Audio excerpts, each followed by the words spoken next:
Coming to number 7, বলছে যে people today are so driven towards their personal goals that civic sense as an ethic has become a low priority.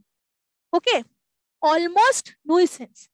তো P কি বলছে, বলছে আজকালকার দিনে মানুষের কাছে নিজেদের পার্সোনাল গোলসটা এতটাই বড় হয়ে দাঁড়িয়েছে যে তাদের কাছে সিভিক সেন্স মানে কি, যে আমরা অ্যাজ এ সিভিলাইজ সোসাইটিতে তো বিলং করি, তো আমাদের অ্যাজ এ সোসাইটিতে থাকার দরুন যেই ম্যানার্স গুলো, যেই সিভিক সেন্স গুলো, যেই এটিকেট গুলো পালন করা উচিত, বা মানুষের সাথে মিলেমিশে থাকার জন্য আমাদের যেই নর্মস গুলো বা যেই লায়াবিলিটিস গুলো পালন করা উচিত, সেটাকে মানে অ্যাজ আ মানে আমি যদি মেন্টালি ইমবাইব করি তাহলে সেটাকেই আমি সিভিক সেন্স বলবো, তাই না?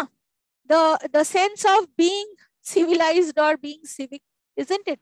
That is a civic sense. তো বলছে আমাদের কাছে আমাদের পার্সোনাল গেইনস, পার্সোনাল গোলস এত প্রায়োরিটি পেয়ে গেছে আজকালকার যুগে যে সিভিক সেন্সটা অ্যাজ অ্যান এথিক, যে এথিক মানে কি, যে জিনিসটা মানুষ ফলো করে, তাই না, যে যেই জিনিসটা মানে মানুষের ফলো করা উচিত সেই জিনিসটা একটা লো প্রায়োরিটিতে গিয়ে থেকেছে, মানে অলমোস্ট একটা নুইসেন্স হয়ে থেকেছে। মানে we are so concerned about only ourselves that we don't care about anybody else in the world. তো সিভিক সেন্সকে আমরা একটা মানে মানে হাস্যকর একটা পর্যায়ে ফেলে দিয়েছি, যে সেটার কোনো ভ্যালু নেই, সেটার কোনো প্রয়োজন নেই, শুধু নিজের কথা ভাবো এবং নিজের গোলস গুলোর ব্যাপারে সচেতন থাকো। তো এই যে কথাটা বলছে, এই কথাটা কিন্তু আমার শুরুর সেন্টেন্স হতে পারে। এবার পি দিয়ে কি আছে দেখে নিলাম, কিন্তু মজার ব্যাপার হচ্ছে দেখুন পি দিয়ে কিন্তু কোনো একটাও আনসার অপশন শুরু হয়নি। Look at this, you might think this will be the first sentence, but look at the answer options, P দিয়ে কিন্তু শুরু হয়েছে কোনোটাই নয়। তাহলে একটা জিনিস বুঝতে পারছি যে এটা মাঝখানে কোথাও এসছে, ডেফিনেটলি শুরুটা তো এটা নয়। আচ্ছা, তারপরে বলছে this attitude Katz across all ranks and Katz across all ranks and sections. বলছে এই যে অ্যাটিটিউডটা, হ্যাঁ এই যে অ্যাটিটিউডটা, এটা যত র্যাঙ্কস অ্যান্ড সেকশনস আছে, মানে all sections of the societies, all the Stratus of the society, সবার মধ্যে এইটা জিনিসটা পৌঁছে গেছে। মানে এখন কেউই, যে আমরা যদি বলি যে সোশ্যাল মানে কি বলবো, সোশ্যাল স্ট্র্যাটা হিসেবে যদি দেখি, কেউ কিন্তু অন্য কারোর জন্য এই সিভিক সেন্সটা দেখাচ্ছে না, প্রত্যেকে নিজেকে নিয়ে কনসার্ন। ওকে, তারপরে বলছে we don't think it deserves much importance. আমাদের মনে হয়েছে যে এটার কোনো ইম্পর্টেন্স নেই, আমাদের যেটা মনে হচ্ছে যে এই জিনিসটার আমাদের কাছে কোনো ইম্পর্টেন্স নেই। ওয়ান থিং ইজ রিমার্কেবল, আমরা এই জিনিসটাকে গোড়ায় সেন্টেন্স রাখলাম না ঠিকই, বিকজ আনসার অপশন নেই, হতে পারতো, কিন্তু দেখুন look at P and Q and R, এখানে দিস অ্যাটিটিউড বলেছে, উইচ অ্যাটিটিউড, তার মানে কোনো একটা অ্যাটিটিউড নিয়ে কথা হয়েছে, সেটার কথা কিন্তু আমরা আগে পেয়েছি, তার মানে তারপরে এটা আসবে, এটা হতে পারে, but let's see.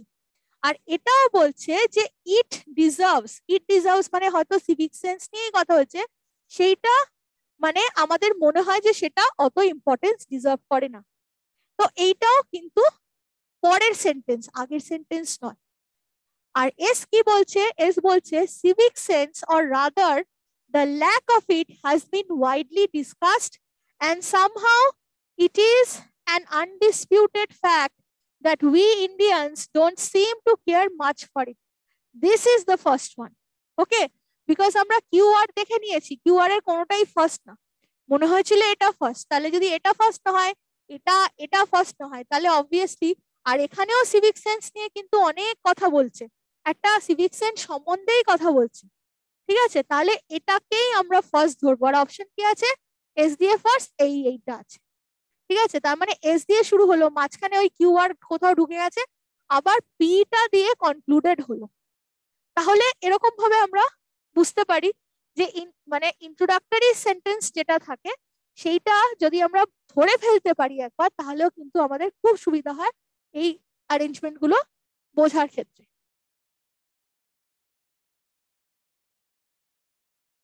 Coming to number 8, বলছে কি, বলছে first impressions count, and the first impression that a potential employer will have of you is going to depend on how you present your resume. Okay, এই যে কথাটা আছে resume, এটা কিন্তু resume না। রিজিউম মানে আবার নতুন করে শুরু করা, that is something else, that is a verb. কিন্তু এটা হচ্ছে রেজিউমে যেটা আমরা বলি। তো রেজিউমে মানে হচ্ছে বায়োডেটা বা একটা short description about your self, মানে সেটা আপনি পার্সোনালি এবং প্রফেশনালি কি কি সিগনিফিকেন্ট জিনিস আপনি যেটা কারোর কাছে দিতে চান when you are going for a job interview or something like that, যে নিজের ব্যাপারে একটা ব্রিফ বায়োডেটা আপনি বানিয়েছেন, সেটাকে রেজিউমে বলে। তো প্রথম সেন্টেন্সটাই ওরকম একটা এমপ্লয়মেন্ট রিলেটেড কথাবার্তা বলছে। বলছে যে প্রথম ইমপ্রেশন যেটা একজন কারোর ওপরে তৈরি হয়, দ্য ফার্স্ট ইমপ্রেশনস কাউন্ট, যে কাউকে প্রথমবার দেখে একটা ইমপ্রেশন তৈরি হয় না মানুষের মনে, তো সেইটা খুব গুরুত্বপূর্ণ, যে প্রথম দেখাতেই কাউকে দেখে কিরকম মনে হলো, ঠিক আছে। And the first impression that a potential employer will have of you is going to depend on how you present your resume. এবং একজন এমপ্লয়ার যখন প্রথমবার কাউকে অ্যাজ অ্যান এমপ্লয়িকে সিলেক্ট করার প্রসেসে ফার্স্ট টাইম যখন তাকে জাজ করছেন, তাহলে সেই ক্ষেত্রে প্রথম ইমপ্রেশনটাই যেটা একজন পোটেনশিয়াল এমপ্লয়ারের ওপরে পড়বে ওই ক্যান্ডিডেটের, সেটা কিসের ওপরে বেস্ট হবে? সেই রেজিউমেটার ওপরে।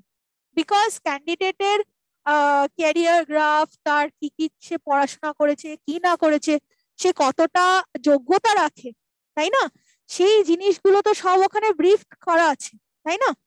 তো সেটা দেখেই কিন্তু পোটেনশিয়াল এমপ্লয়ার একটা ধারণা করে নেবেন নিজের মনে। তারপরে বলছে দ্য স্ট্যাটিস্টিক্স আর that the average employer only spends a few seconds looking at it, so it is imperative that it makes an impression. বলছেন যে স্ট্যাটিস্টিক্স বলছে যে যিনি এমপ্লয়ার হন, আর মানে যিনি এমপ্লয়ার, উনি কি করেন, উনি কয়েক সেকেন্ডের মধ্যে ওটা দেখে নেন। উনি তো নিয়ে খুব বেশি ইয়ে করেন না। যখন আপনারা কোনো ইন্টারভিউ দিতে যাবেন তখন দেখবেন যে ইন্টারভিউ বোর্ডের কাছে যখন আপনি নিজের রেজিউমেটা দিচ্ছেন, ওনারা খুব ব্রিফলি দেখে নেন, কিন্তু দেখে তারপর ওটা রেখে দিলেন। তো ওই যে কয়েক সেকেন্ডের মধ্যে কিন্তু ওটা পড়ে ওনারা নিজেদের মধ্যে একটা ধারণা করে নিচ্ছেন যে আপনি অ্যাজ আ ক্যান্ডিডেট কতটা যোগ্য বা আপনার কোয়ালিফিকেশন কি কি আছে।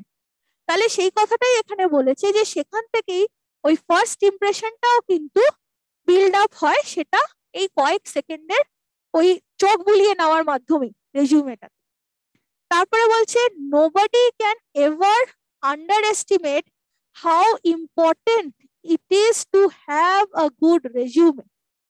Now আমরা প্রথম থেকেই রেজিউমে নিয়ে কথা বলছে, এখানে your resume বলেছিল, কিন্তু এই যে আটটা যেটা আমরা পেলাম এখানে বলছে nobody can ever underestimate how important it is to have a good resume, যে এই ব্যাপারটা কেউই মানে আন্ডার এস্টিমেট করতে পারবে না, মানে কেউ অবহেলা করতে পারবেই না যে কতটা ইম্পর্টেন্স হচ্ছে একটা কারুর কাছে থাকা একটা ভালো রেজিউমে। যে যেমন ভালো রেজিউমে হবে তার কিন্তু তার এমপ্লয়ারের ওপরে, তার যেইখানে তিনি কাজ করতে চলেছেন সেইখানের তার মানে অ্যাজ আ পোটেনশিয়াল ক্যান্ডিডেট সেই চাকরি পাওয়া বা জবটা ল্যান্ড করার ক্ষেত্রে কিন্তু একটা বড় ভূমিকা পালন করে।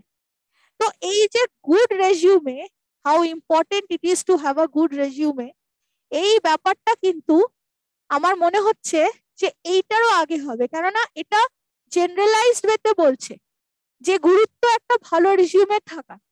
আর এখানে বলছে যে আপনার রেজিউমেটা দেখে আপনার উপরে আপনার পোটেনশিয়াল এমপ্লয়ার যিনি হতে চলেছেন আপনার, তার ইমপ্রেশনটা ওটা দেখেই কিন্তু ফার্স্ট তৈরি হবে। তাহলে এটা ফার্স্ট, আমার মনে হচ্ছে এটাই ফার্স্ট হবে, এটা তারপরে পরের কথাটা, কিন্তু এটা দিয়ে হয়তো শুরু হয়েছে। তাহলে আমি এটাকে ফার্স্ট মনে করে আরটাকে ফার্স্ট লিখে ফেললাম। আর এখানে খুব কুইকলি দেখে নেবো আর দিয়ে কি আছে। ঠিক আছে, আমরা এসটাও দেখে নি, তারপরে অ্যাজিউম করছি। তারপরে বলছে this is going to be your one and only chance to capture a potential employer's attention. Again বলছে যে এইটা মানে এইটাই কিন্তু আপনার একমাত্র চান্স হবে একজন পোটেনশিয়াল এমপ্লয়ারের অ্যাটেনশন গ্র্যাব করার। এই যে বলছে না যে এইটা অনলি চান্স, এই যে এখানে কিউ যে কথাটা বলেছিল যে একজন এমপ্লয়ার কয়েক সেকেন্ড দেখেই আপনার রেজিউমেটা একটা ইমপ্রেশন করছে, আর এইটা বলছে কি যে ওইটাই একমাত্র চান্স। তার মানে কিউ এর পরে এস আছে, ঠিক আছে, কিউ এর পরে এস আছে, আর আটটা মনে হচ্ছে ফার্স্ট, তাহলে ওখান থেকে আমরা যেটা ডিরাইভ করবো যে this is the first one. Okay, কেননা এখানে দেখুন আর আছে, পি কিউ এস আছে, ঠিক আছে, কিউ এস দিয়ে তো শুরু হতে পারে না, তাই এটা হলো না। এস দিয়েও শুরু হবে না, because S not the first one, আবার S not the first one, তাহলে একমাত্র হচ্ছে এইটা আর দিয়ে ফার্স্ট ওয়ান, ঠিক আছে। কামিং টু নাম্বার 9, নাম্বার 9 বলছে the growing popularity of computer, video games and television makes the children very inactive in their lifestyles. বলছে যে computer game, video games, television ইত্যাদির যে একটা প্রভাব আছে বাচ্চাদের উপরে, যে বাচ্চাদেরকে এগুলোর মানে কনস্ট্যান্টলি এগুলোর প্রভাব তো বেড়েই চলেছে না বাচ্চাদের ওপরে, মানে যত মডার্ন টেকনোলজি আসছে ততই নানান রকমের গেমস ইত্যাদি এসব হচ্ছে, তো বাচ্চাদের ওপরে এটার এফেক্ট কি হচ্ছে যে তারা ইনঅ্যাক্টিভ হয়ে যাচ্ছে এবং তাদের লাইফস্টাইলের ওপরে এটা একটা এফেক্ট ক্রিয়েট করছে, ঠিক আছে। এবার এই যে কথাটা বললো এখানে আমরা কম্পিউটার গেমস সম্বন্ধে জানলাম এবং বাচ্চাদের ওপরে যে সেটা একটা অ্যাডভার্স এফেক্ট ক্রিয়েট করে সেই কথাটাও আমরা এখানে কিন্তু বুঝতে পারছি, ঠিক আছে। তাহলে পিটা আমার ইন্ট্রোডাক্টরি সেন্টেন্স হতে পারে, আমি হোল্ডে রাখলাম, কেননা এটা কোনো কিছুর পরিপ্রেক্ষিতে বলা কথা না, এইটুকু দেখে বোঝাই যাচ্ছে, তাই না। আচ্ছা, তারপরে বলছে কিউ কি বলছে, বলছে the time spent in these things may be spent in some physical activities. আচ্ছা, বলছে এই জিনিসগুলোতে যেই সময়টা ব্যয় করা হয় সেইটা কোনো ফিজিক্যাল অ্যাক্টিভিটিতে ব্যয় করা উচিত বা ব্যয় করা যায়। তো এখানে দিস থিংস বলতে এই যে computer, video games and television এগুলোর কথাই নিশ্চয়ই বলেছে, যেগুলোতে যেই সময় যা স্পেন্ড করে এবং কারা করে, বাচ্চারা করে, সেটা কোনো ফিজিক্যাল অ্যাক্টিভিটিতে তারা স্পেন্ড করতে পারে, কারণ এখানে ইনঅ্যাক্টিভ কথাটা বলেছে না, যে তাদের অ্যাক্টিভিটিটা হ্যাম্পার্ড হচ্ছে, তাদের ন্যাচারাল অ্যাক্টিভিটি যা হওয়া উচিত বাচ্চাদের, যে তারা খেলাধুলা করবে, দৌড়াদৌড়ি ছোটাছুটি করবে, সেই জিনিসটা হ্যাম্পার্ড হচ্ছে। কেন হচ্ছে? বিকজ তারা ওই কম্পিউটারের সামনে বসে পড়ছে, ভিডিও গেমস, ট্যাব নিয়ে, ল্যাপটপ নিয়ে বসে পড়ছে, মোবাইল ফোনে গেম। তো এই জিনিসগুলো কিন্তু অ্যাভয়েড করা যেতে পারে এবং ফিজিক্যাল অ্যাক্টিভিটিস দিকে সেটা হতে পারে। তাহলে এই যে দিস থিংস বললো না, হোয়াট থিংস, যেগুলো এইখানে বলছে কম্পিউটার, ভিডিও গেমস আর টেলিভিশন। ওকে, আচ্ছা, তাহলে পি এর পরে কিউ আসবে, মাঝখানে কিছু আসবে কিনা দেখা যাক। বলছে a parent should be a role model for their children. বলছে পেরেন্টদের হওয়া উচিত রোল মডেল তাদের চিলড্রেনের জন্য। এবার আবার পেরেন্টদের কথায় চলে এসছে, এখানে কিন্তু আর ভিডিও গেমস এর কথা নেই, তাহলে পেরেন্টদের কথা এখানে পেলাম। আর তারপরে বলছে if the parents are looking very active, the children are likely to be more active and will stay active for the rest of their life. তার মানে প্রথমে বললো আরে যে পেরেন্টদের, একজন পেরেন্ট হওয়া উচিত একজন রোল মডেলের মতন তাদের বাচ্চাদের কাছে, এবং কিরকম ভাবে সেটা হতে পারে সেটা কিন্তু এসে বলছে যে একজন পেরেন্টকে যদি দেখায় অ্যাক্টিভ, তাহলে তাদের দেখে, সেই পেরেন্টকে দেখে বাচ্চাও কিন্তু অ্যাক্টিভিটি করতে উদ্বুদ্ধ হবে, উৎসাহিত হবে। কারণ আমরা বড়রা যা করি বাচ্চারা কিন্তু আমাদের অ্যাক্টিভিটি গুলো রিফ্লেক্ট করে, তাই না। পার্টিকুলারলি পেরেন্টসদের দেখেই কিন্তু বাচ্চারা তাদের প্রাইমারি হ্যাবিটস গুলো শেখে, তাই তো। তো এই কথাটা আগের, আর তার পরিপ্রেক্ষিতে এই কথাটা বলা যাচ্ছে, বোঝাই যাচ্ছে। তো এইগুলো কিন্তু ফার্স্ট সেন্টেন্স না, তাহলে ফার্স্ট সেন্টেন্স কোনটা হলো? ওইটা হলো পিটার, একমাত্র পি দিয়ে আছে সিটা, আর পরপর যা এসছে এইতে, এবং এই অর্ডারেই এসছে, পি কিউ আর এস, একদম সুন্দর করে পি কিউ আর এস হিসেবে এসছে। এটা বললো এটা, এটা, এটা, ঠিক আছে। তারপরে চলে আসলাম নাম্বার 10-এ। কি বলছে? বলছে however A person's specific daily calorie intake can vary depending on their age, gender and physical activity level.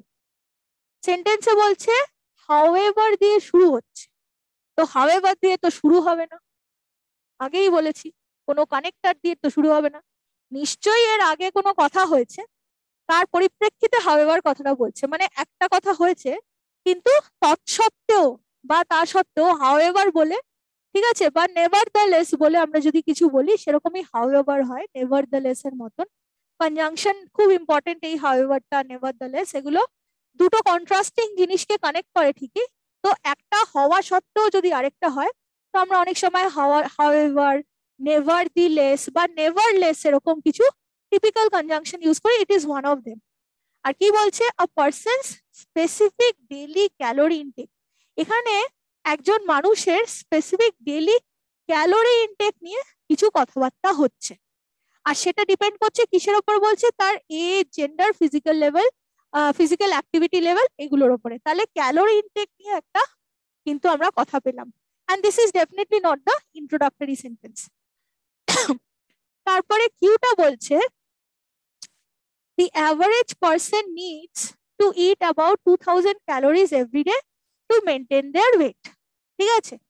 হ্যাঁ, এটা ফার্স্ট সেন্টেন্স হতে পারে, বলছে একজন অ্যাভারেজ পার্সনের তার ডেইলি ক্যালোরি ইনটেক কত হওয়া উচিত, যে সে প্রত্যেকদিন কতটা করে ক্যালোরি নিচ্ছে, সেটা কি হওয়া উচিত, যে তার অ্যাবাউট 2000 ক্যালোরিজ এভরিডে দরকার হয় তার ওয়েট মেনটেন করতে, ঠিক আছে? এই সেন্টেন্সটা আমার ফার্স্ট হতে পারে, আমি হোল্ডে রাখছি কিউটা, ঠিক আছে? তারপরে বলছে your body uses calories from food for walking, thinking, breathing and other important functions. আচ্ছা, এই যে এই কথাটা বললো না, এটা আবার এই একজন অ্যাভারেজ পার্সনের কত ক্যালোরি লাগতে পারে সেইটার আগে বা পরে কোথাও একটা বসবে, মানে কিউ এর আগে বা পরে। বলছে আপনার বডিতে কত ক্যালোরির প্রয়োজন হয় হাঁটা চলার জন্য আর ইম্পর্টেন্ট ফাংশন কনভে করার জন্য, এবং তারপরে এটা হতে পারে যে অ্যাভারেজ পার্সনের এত ক্যালোরি দরকার লাগে একটা তার ওয়েট মেনটেন করার জন্য, ঠিক আছে? আচ্ছা, আর এসটা কি বলছে, the number of calories in food is a measurement of amount of energy stored in that food. আচ্ছা, এবারে দেখুন এইটা কিন্তু আমার মনে হচ্ছে ফার্স্টটা হবে, এসটা। কেন বলছি, বিকজ এই যে এই দুটো যেটা বললো যে এটা ক্যালোরি সম্বন্ধে বলছে, যে একজন পার্সনের কত ক্যালোরি বার্ন করতে লাগে, মানে কত ক্যালোরি প্রয়োজন হয়, আরেকটাতে বলছে যে ক্যালোরি কিসের জন্য দরকার হয়, কিন্তু ক্যালোরি নিয়ে যে কথাটা হচ্ছে ক্যালোরি সম্বন্ধে, তো সেইটা কিন্তু কেউ ডেসক্রাইব করেনি, তার মানে একটা ইন্ট্রোডাকশন অফ ক্যালোরি দরকার ছিল, যেটা আমরা এসে পাচ্ছি, বলছে the number of calories in food is a measurement of the amount of energy stored in that food. So this is the first one. এবং এস দিয়ে শুরু হয়েছে কোনটা, এসটা, এইটা ডিটা, তাহলে এটাই হয়ে গেল আমাদের ফার্স্ট। এবং তারপরে আমি আটটা বলতে পারি যে তাহলে আপনার বডিতে এই এই কারণের জন্য ক্যালোরি লাগে, এবং একটা অ্যাভারেজ পার্সনের এত ক্যালোরি বার্ন করতে লাগে টু মেনটেন ওয়েট, এবং বলছে যে however a person specific daily calorie intake depend করে এতগুলো ফ্যাক্টরের উপরে। তাহলে এটা কনক্লুডিং হিসেবে, ঠিক আছে? তাহলে this becomes the first one. And coming to number 11, বলছে কি, how do you find a mate when you are just 2 centimeters in size and there aren't many who match your profile?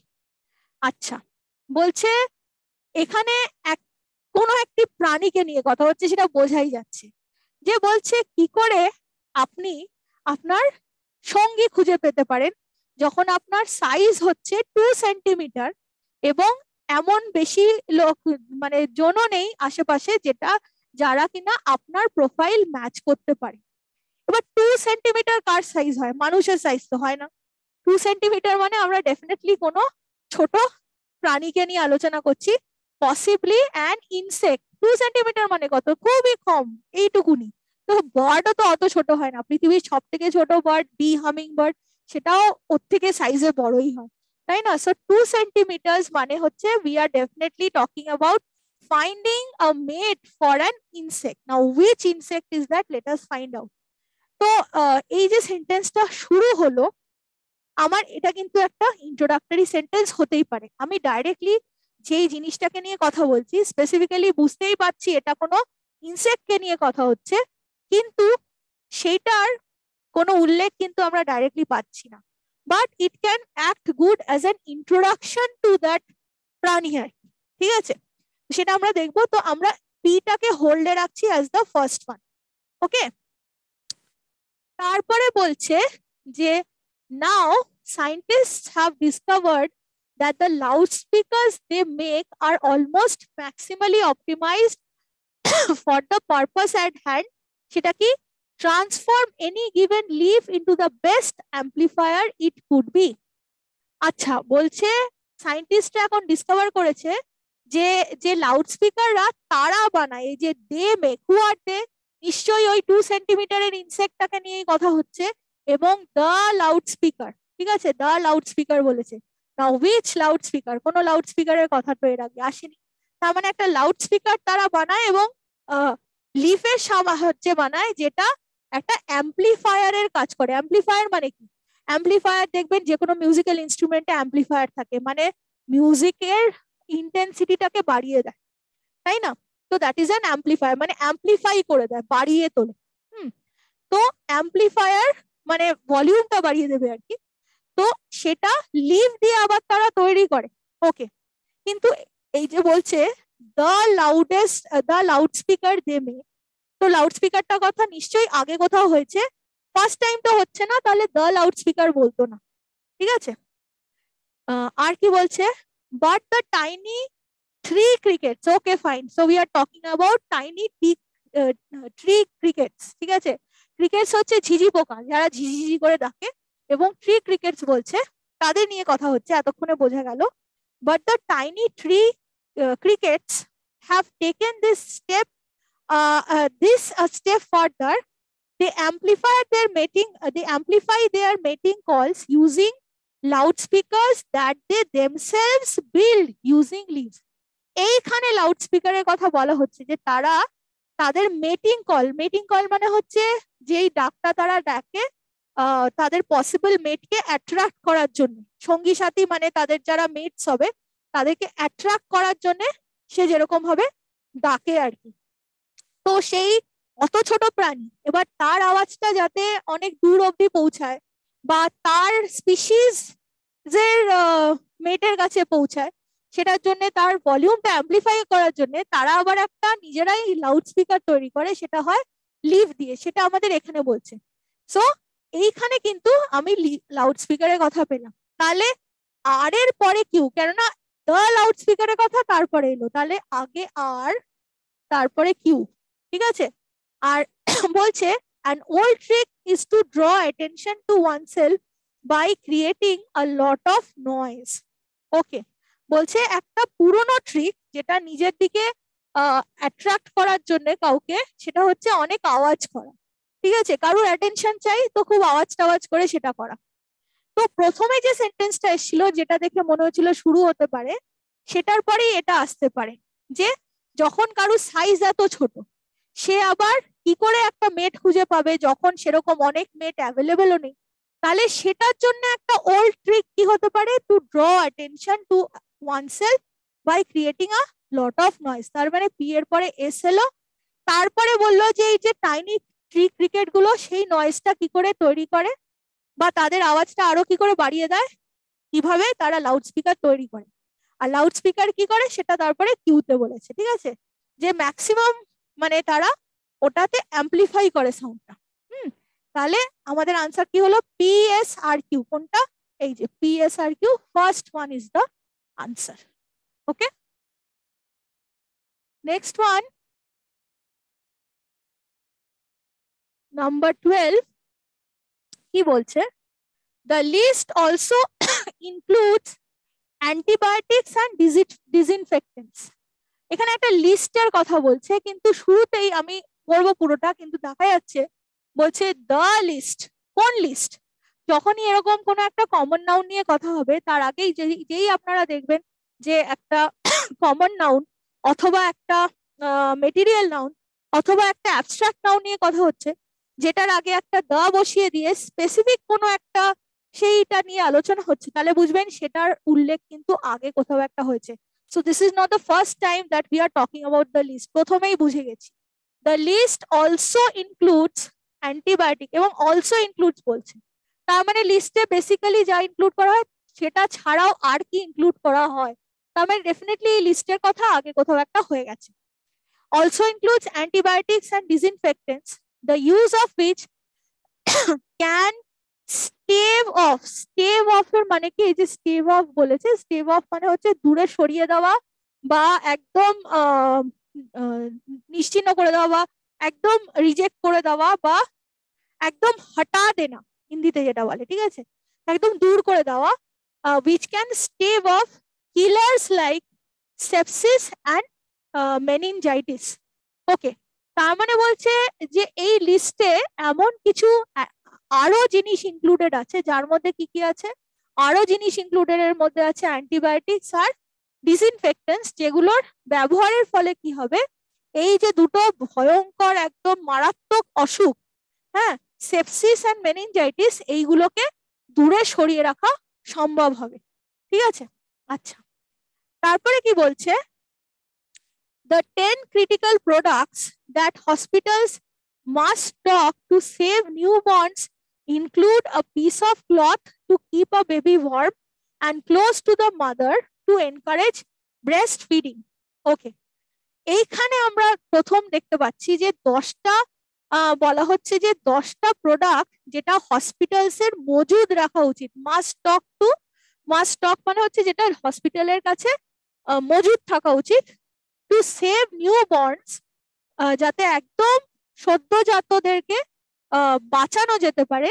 Include a piece of cloth to keep a baby warm and close to the mother to encourage breastfeeding, মানে নিউবর্নদের জন্য, এই নিউবর্নদের প্রাণ রক্ষার জন্য 10টা medical equipments এর বা 10টা ক্রিটিক্যাল প্রোডাক্টস এর কথা বলা হচ্ছে, যেটা সবসময় হাসপাতালের কাছে থাকা উচিত। তার মধ্যে একটা কি? তার মধ্যে হচ্ছে একটা পিস অফ ক্লথ, যেটা দিয়ে বেবিকে ওয়ার্ম রাখা যাবে এবং মায়ের কাছে দেওয়া যাবে, so that the baby can breast feed. Next one বলছে the biggest cause of death is premature birth, while the second is complications like asphyxia during delivery. বলছে the biggest cause, যে সব থেকে বড় কারণ যেটা যার জন্য একদম মানে সদ্যজাতদের মৃত্যু হয়, সেটা হচ্ছে প্রিম্যাচিওর বার্থ। তার মানে সময়ের আগে যদি ডেলিভারি হয়ে যায়, সেই ক্ষেত্রে খুব আনফর্চুনেটলি হয়তো এরকম ডেথস হয়। এবং তাছাড়া আরেকটা যেটা আছে সেটা হচ্ছে অ্যাসফিক্সিয়া রিলেটেড যে কমপ্লিকেশন গুলো, সেইগুলো। What is asphyxia? If you don't know, it's kind of ওই umbilical cord that gets tied to the newborn's neck, and due to that choking hazard এর ফলে যেই ইয়েটা হয় আর কি, চোকিং এর ফলে যেই ডেথস গুলো হয়। তাহলে বিগেস্ট কজ হচ্ছে প্রিম্যাচিওর বার্থ, আর তারপরে এটা হচ্ছে এই অ্যাসফিক্সিয়াটা হচ্ছে আরেকটাও কারণ। তো এই যে বললাম কিউ আর আর, তার মধ্যে থেকেও মনে হচ্ছে যে কিউটা দিয়েই শুরু হবে, কারণ এখানে বলছে the critical products that the hospital must stock. আর দ্য লিস্ট, এই যে এটার মধ্যে কি থাকা উচিত? একটা পিস অফ ক্লথ থাকা উচিত। আর পিতে আবার বলেছিল যে সেইখানে দ্য লিস্ট। এবার দ্য লিস্ট মানে কি?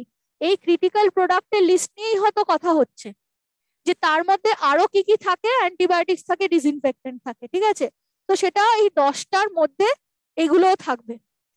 আর তারপরে কি বলছে এসটা, but other solutions will need greater investment. আচ্ছা, তো এই যে আমরা এইটা নিয়ে কথা বললাম, কিউটা দিয়ে শুরু হচ্ছে কোনটা? কিউটা দিয়ে কিন্তু এইটা কোনোটাই শুরুটা না, আরেকটাও বোঝাই যাচ্ছে যে কজ অফ ডেথ বলছে। আগে তো নিউবর্নের হওয়ার সময় কি কি প্রোডাক্ট লাগবে সেটা বললো, তারপরে কজ অফ নিউবর্ন ডেথ সেটা হতে পারে। বাট তার আগে নয়, তাহলে মানে 8টা connecting sentence, not the first one. আবার এটা বাট দিয়ে শুরু হয়েছে, একটা সলিউশনের কথা বলছে, ইনভেস্টমেন্ট আরো করা যেতে পারে সেই ব্যাপারে, কিন্তু this is also not the first one. তাহলে এটাই ফার্স্ট ওয়ান, আর আমি অন্য কিছুতে গেলামই না, বুঝে গেলাম কিউ ফার্স্ট ওয়ান, একমাত্র একটা অপশন আছে ইয়ে। দেখুন এগুলো পরীক্ষাতে আসা কোয়েশ্চেন, এবং পরীক্ষাতে একটা যেই আপনি ফার্স্টটা বুঝে নেবেন, এখানে কিন্তু কিউ দিয়ে চাইলে আরো অপশন ওনারা দিতে পারতেন পরীক্ষাতে, কিন্তু সেটা কিন্তু দেননি। সো একটু যদি আপনারা কমন সেন্স অ্যাপ্লাই করেন, আপনারা কিন্তু খুব ইজিলি এইগুলোতে ভালো স্কোর করতে পারেন।